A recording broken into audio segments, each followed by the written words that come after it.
물을 많이 마시고 그 카페인이 많은 음식은 이뇨작용이 많기 때문에 실제로 우리 몸에 필요한 수분은 별로 안 들어가고요. 다 다시 끌고 나가요. 그래서 그냥 물을 많이 드시는 게 제일 좋고, 과일에 있는 수분도 섭취를 하면 좋은데, 과일은 뭐다?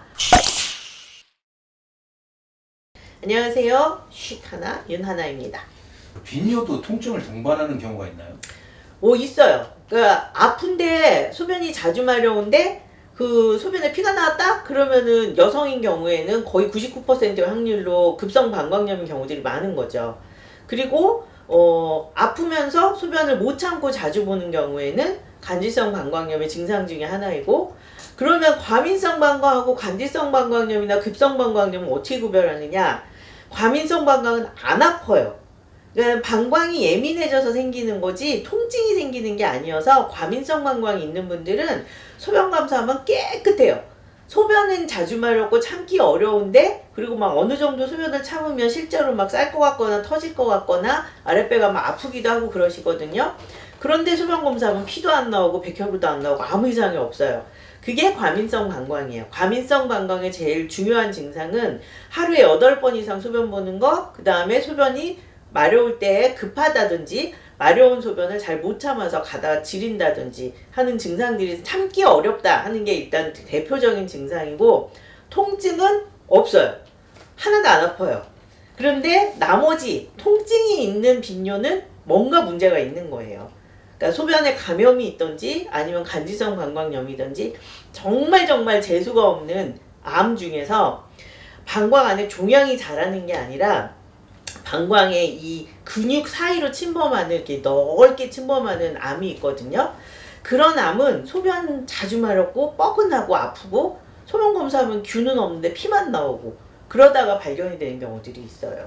그래서 하여튼 아프면은 몸에 뭔가 아프다, 통증이 있다는 그런 신호가 있다는 거는 날 좀 봐주세요 하는 거예요. 몸이 내가 뭔가 여기가 지금 이상이 있으니까 날 좀 빨리 좀 어떻게 검사를 해서 해결을 해봐라 라는 신호이기 때문에, 아프면 그냥 방광류 물 먹으면 난대 그러고서 기다리면 안 되는 거죠. 대처할 수 있는 게 있나요? 치료할 수 있거나 뭐. 네.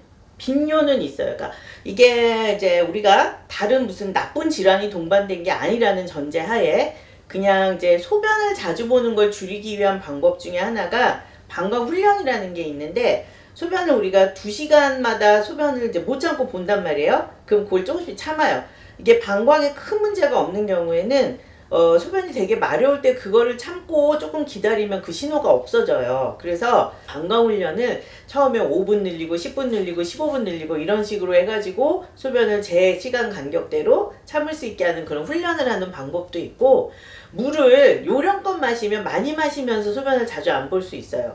그 요령이 뭐냐면, 아침에 일어나서 물 한 컵 마시고, 아침에 일어나서 마시는 물은 정말 우리 몸에 중요한, 어떻게 보면 금과 같은 물이거든요. 그러니까 몸에 밤사이에 쌓인 노폐물을 다 빨리 이제 씻겨져 나가게 하고, 자고 있는 장기들을 깨우고 정신을 맑게 하고, 밤 동안에 부족해졌던 수분을 섭취하는, 보충을 해주는 제일 중요한 이제 첫 번째 물이 되는 건데, 그건 충분히 드시고 그 다음부터는 조금씩 나눠서 뭐 한 모금 두 모금씩 조금씩 나눠서, 우리가 물을 한번 빈속에 마시면은요 10분도 안 돼서 방광까지 한 바퀴 쫙 돌고 내려갈 수 있어요. 근데 그게 물을 한 번 마신다고 해서 그게 쫙 누른다고 금방 마려워지는 건 아니거든요. 근데 과민성 방광이 있으신 분들은 마시면 금방 마려워져요. 그렇기 때문에 이제 약을 먹어야 되는 거고, 약을 먹으면서 방광 훈련을 할 수 있는 방법 중에 하나가 조금씩 나눠서, 한 모금 두 모금씩 나눠서 조금씩 마셔서 하루에 총 수분 섭취량이 적어도 1.5리터, 날씨가 더워지면 한 1.8리터까지도 되는데, 자기 체중 1kg당 20에서 30cc 정도를 마신다고 치고, 운동을 하거나 많이 걷거나 할 때 조금 더 보충을 해주고 하는 식으로 물을 드시면 방광염도 예방할 수 있고, 소변도 좀 자주 안 보면서 많이 물을 드실 수 있어요. 대신에 저녁에 잠자기 4시간 전부터는 수분 섭취를 줄이셔야 돼요. 예를 들어서 내가 12시에 잔다. 그러면 4시간 전이면 몇 시예요? 8시잖아요. 그러면은 8시 전에 모든 먹는 게 다 끝나야 되는 거죠. 10시에 자면 6시에 다 끝나야 돼요. 그러니까 저녁을 늦게 먹고 저녁에 김치찌개 먹고 뭐 삼겹살 구워 먹고 그러고 나서 후식으로 수박 먹고 그러고 나서 먹으니까는 또 텁텁하다 해갖고 또 뭐 음료수 먹고 이러면 자는 동안 계속 들락날락 할 수밖에 없어요. 그리고 다음날 아침에 일어나면 얼굴이 팅팅 부어갖고 얼굴이 부었네? 신장이 안 좋아졌나? 그거 아닌 거. 내가 먹었기 때문에 내 얼굴을 그렇게 만든 거거든요. 저 어저께 치킨 먹었습니다. 죄송합니다. 그래서 먹는 거는 저녁 시간에는 가능하면 좀 이렇게 적게 드시고 수분 섭취는 낮 동안에 5시간 앞에 많이 하시는 게 제일 좋습니다. 보통 저희가 이제 수분을 섭취를 안 하게 되면은 이제 커피라든지 음료라든지 또 한국 사람은 술을 많이 마시게 되잖아요. 그게 제일 안 좋다니까요. 안 좋은 걸 알면서도 어쩔 수 없이 하게 안 되는 좋은 거 알면서 거니까. 하는 이유는 뭘까요? 이런 근거 없는 반항식.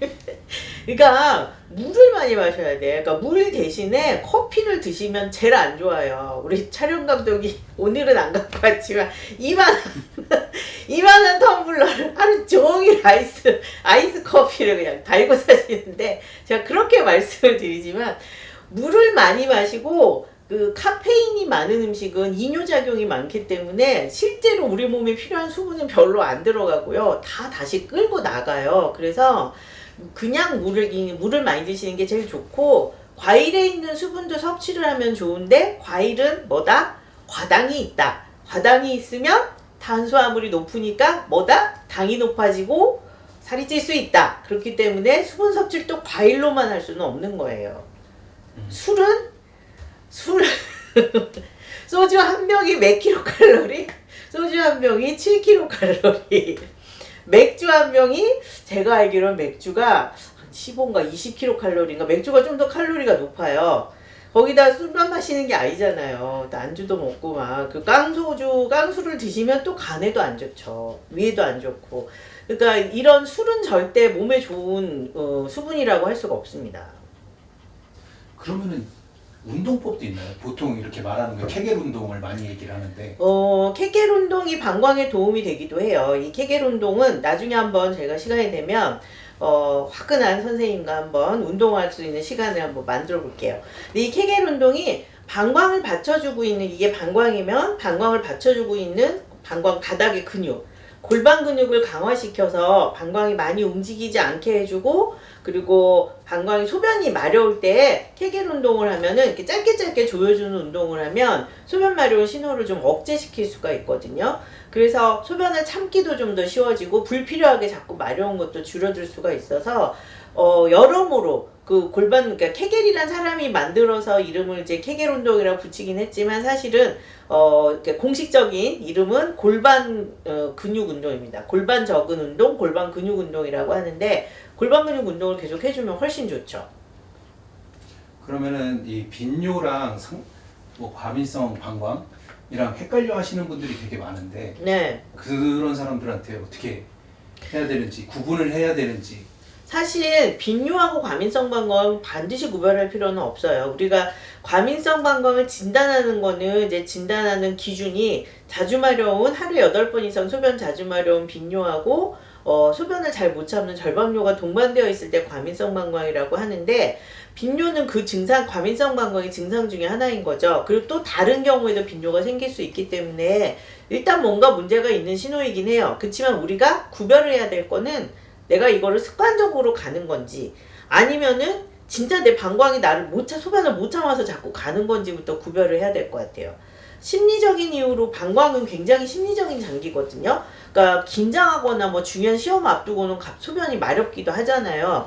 그러니까 그런 게 가끔 생기는 거 아무 문제가 없는데 내가 불안하거나 불편한 것 때문에 자꾸 화장실을 자주 가는 거를 그걸 내가 이제 고치려고 노력을 하지 않으면 그거는 계속해서 그런 식으로 굳어지게 되고 원래 방광은 하루에 딱 4번에서 6번만 소변 보기에 세팅이 되어 있거든요. 너무 자주 보게 되면 어떤 문제가 생기느냐면 방광염 잘 생기고 소변이 시원하지가 않고 소변 줄기도 약하지만 또 하나의 큰 문제는 방광이 어떻게 우리 몸의 근육은 많이 쓸수록 두꺼워져요. 방광이 두꺼워지면 나중에 정말 약을 써도 잘 해결이 안 되는 문제들이 생기기 때문에 그래서 훈련으로 할 수 있는 것들은 필요 없이 자주 보지 말고 적당하게 소변을 참았다 볼 수 있도록 훈련을 하는 게 제일 중요해요.